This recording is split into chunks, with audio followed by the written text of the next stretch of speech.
Ah, ça y est, ça marche. Ok.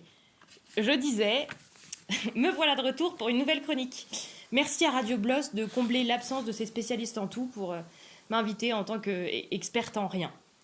Bon, c'est pas sans appréhension que je reviens ici. En fait, j'ai la sensation d'être à un deuxième date. Bon, le premier était assez excitant, alors je suis revenue, mais là c'est qui tout double. C'est clair. Soit ça se passe bien, soit on se revoit plus jamais. Alors je donne tout. Bah, pour l'occasion, je me suis un peu mise sur mon 31. Voilà, donc là je regrette un peu le format de radio parce que clairement je mériterais d'être filmée. Ah non, mais vous me verriez, chers auditeurs, j'ai jamais été aussi canon. En fait, ça fait 4 jours que je me fais des masques et des gommages.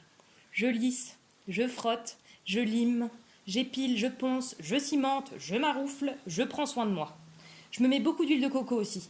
Bah, en fait, tellement que je suis tout imbibée là. Là, j'ai pris 4 kilos d'huile, quoi. Clairement, je suis joufflue, j'ai la police et j'ai rajeuni. En fait, je suis un bébé, quoi. En fait, tant et si bien que mon agent m'a proposé de faire la pub pour les bébés Evian. Non, je rigole, en fait, j'ai pas d'agent. Non, je rigole, en fait, j'ai un agent, mais je bois pas d'eau en bouteille. Hein. Non, je rigole, en fait, je bois de l'eau en bouteille, mais je déteste les bébés. Non, je rigole. Bon, ok, en fait, j'arrête, hein, voilà. Tout ça pour vous dire que je suis détox et qu'il y a personne pour le voir. En plus, j'ai vachement progressé, j'essaie d'arrêter les écrans. Ah non, mais c'est fou ce que ça pollue l'esprit. Tous ces gens qui postent des vidéos YouTube pour raconter leur confinement. Ah non, moi j'ai tout coupé. Hein. Bon, du coup, j'ai quelques soucis de communication, je vous avoue. Mais d'après mes calculs, l'audience de Radio Bloss a triplé, voire quadruplé. Donc il y a forcément une personne que je connais qui nous écoute.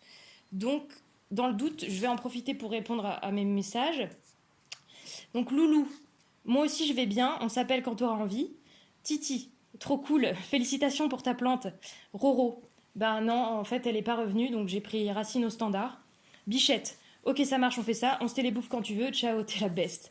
Monsieur Maréchal, oui, je vous contacte au sujet de mon dossier CAF qui est en traitement depuis maintenant 9 semaines. Qu'en est-il? Bien cordialement, Georgette. Maman, tu me manques.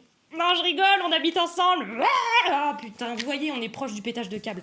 En fait, je sens venir à grands pas le moment où je vais osciller entre peindre avec du sang d'animal mort, exploser de rire ou fondre en larmes. Parce que, chers auditeurs, nous vivons une situation très, très sournoise. On dirait que la vie continue, et en fait, non.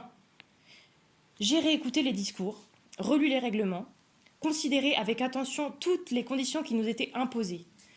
Et je constate que tout en restant chez moi, tout en étant isolée, tout en communiquant avec des écrans, je dois rester tout aussi productive et efficace qu'avant. Voilà le piège. Je me dois de m'adapter rapidement et sans broncher car le monde continue de tourner. En plus, comme j'habite sur mon lieu de travail sans distraction, que faire d'autre que de bûcher et avec le sourire? Je refuse. Alors, je prends mon stylo rose à paillettes pour faire une petite note en bas de chaque mail qui me demande de m'adapter, parce que tout est normal, et j'y stipule que chacune a aussi le droit d'aller mal. Chacune est autorisé à être morose, déprimé, car ce qui fait de la beauté dans la vie nous a été supprimé tout d'un coup. Chacune a le droit d'être mou et gris, car je crois que c'est normal. Alors, ceci n'est pas un encouragement à la dépression, mais un message de mon ministère de la Santé, à l'intention de tous les gens confinés qui, comme moi, culpabilisent d'être un peu au fond du trou. Mais ça va passer. La bonne nouvelle, c'est que je crois que ce date m'a plu. Alors, on pleure avec le sourire et je vous dis à bientôt pour une nouvelle chronique.